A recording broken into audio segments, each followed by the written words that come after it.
Сәлеметсіңдер ме, сенімпаз балапандар? Бүгінгі өтетін сабағымыз 4-ші сыныптың 69-шы сабағы. Алдымен каналға тіркеліп, лайк басуды және комментарий қалдыруды ұмытпаңдар. Сабағымыздың тақырыбы табиғаттың таңғажайып құбылыстары, зат есім. Бүгін оқыған мәтіннің тақырыбы мен мазмұнының өзара сәйкестігін, мәтіндегі негізгі ойды анықтаймыз. Және мәтіндегі негізгі және туынды зат есімдерді табамыз.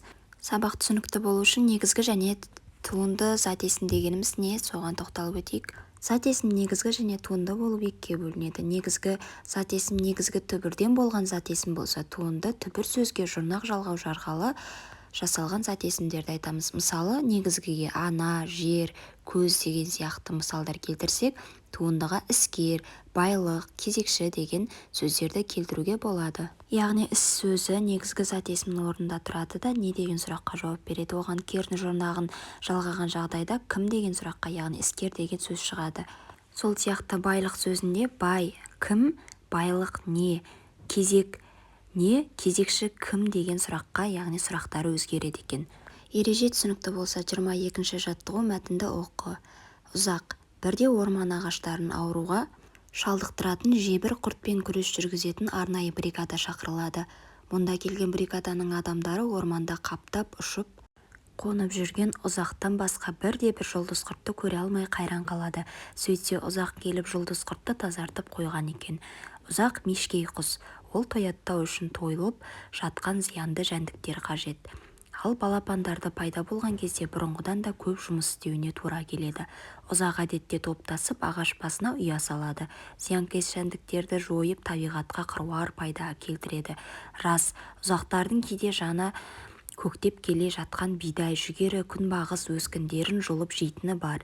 Мұндайда оларды өлтірмей, егістікке күзетші қойып қуалап жіберу қажет. Себебі ұзақтың зиянынан пайдасы көп. Ал енді мәтін мазмұны бойынша бір-біріңе сұрақ қойыңдар. Мәтінде не туралы? Мәтіннің мазмұны мен тақырыбы бір-біріне сәйкес келе ме? Ойыңды дәлелдеп айт. Мәтіндегі негізгі ойды анықта. Мәтіннен зат есімдерді тауып, негізгі немесе туынды екенін айт дейді.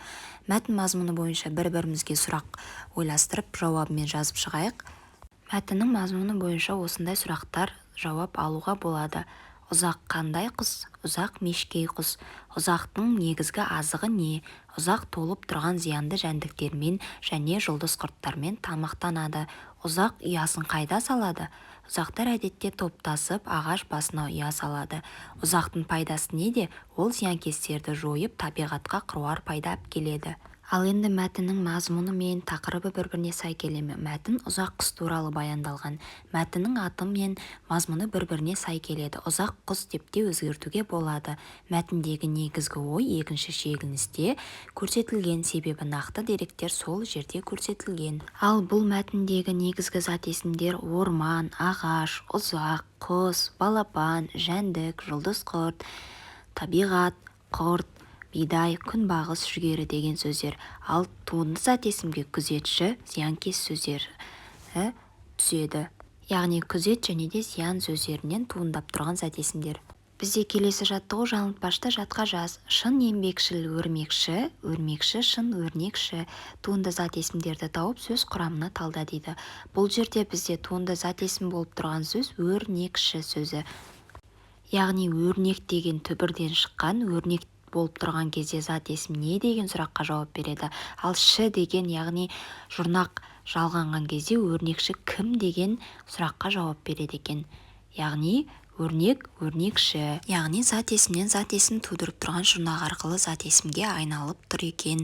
Келесі жаттығу. 24-ші жаттығу 15-ші беттегі негізгі зат есімдерге ш, ш жұрнақтарын жалғау арқылы туынды зат есімдер жаса дейді. Яғни бізде мүсін, дойбы, сауын, егін, мал, би, жылқы, күй, сиқыр секілді сөздер берілген. Алдымен негізгі зат есімдерді, сонан соң туынды зат есімдерді топтап жаз. Әр топтағы сөздерге сұрақ қой, олардың мағыналық айырмашылығын түсіндір дейді. Енді біз осы сөздердің қайсысына ш және де ш жалғауы жалғанатынын қарап шығамыз. Бірінші дойбы, сауын, мал, жылқы, сиқыр. Ал ш жұрнағы мүсін, егін, би, күй сөздеріне жалғанады екен. Енді бұлар ш жұрнағы жалғанғанға дейін негізгі зат есімдер болып саналады. Яғни дойбы, сауын, мал, жылқы, сиыр, мүсін, егін, би, күй. Енді осы күйінде сұрақ қойғанда біз бұл сөздердің не деген сұраққа жауап беретінін көріп тұрмыз, иә. Дойбы не, сауын не, мал не. Енді осылар туындызаты есімге айналған кезде дойбышы, сауыншы, малшы, жылқышы, сиқыршы, мүсінші, егінші, биші, күйші болып өзгереді. Және де кім деген сұраққа жауап береді. Дойбы дегеніміз не? Кім дойбышы? Соны ойнайтын адам. Ал күй дегеніміз домбырамен тартылатын әуен, ал күйші дегеніміз соны тартатын кісі. Егін дегеніміз егістіктегі өнім, ал егінші дегеніміз сонымен айналысатын адам. Жаттығу түсінікті болса, 25-ші жаттығу. Қоян туралы білетін мәліметтерімен кестені толтыр. Осы тірек сөздермен мәтін құрастыр. Қандай мәтін шықты? Яғни бізде кестеде аң атауы, түрі, түсі, қасиеті, пайдасы жайында бөліп қойған, иә. Бізге қоян беріліпті. Енді қоян жайлы осы тақырыптар бойынша толтырып жазатын боламыз. Яғни аң аты қоян, түрлері үй және де жабайы түрі болады. Түсі ақ, қара, ала, сұр болып келеді. Қасиеті жүйрік, сақ, нәзік. Пайдасы еті, жүні, терісі. Енді ғылыми түрде, әдеби түрде жеткізген кезде бізде мынандай мәтін алуға болады. Толығырақ сипаттайтын болсақ, яғни аң атауы қоян. Қояндардың құлағы ұзын және тік болады. Артқы екі аяғы үлкен ұзындау, алдыңғысы қысқа болады. Жүні жұмсақ, кішкентай құйрықшасы бар және мұртшасы бар. Түстері ақ, қара, қоңыр, сұр және ала түсті болып келеді. Ал қасиеттеріне қоян өте үркек, қорқақ болып келеді. Жыл мезгілдеріне байланысты түсі өзгеріп тұрады. Олар тез көбейеді. Әр 3 ай сайын құрсақ көтереді. Пайдасына келетін болсақ, қоян етін яғни жеуге болады.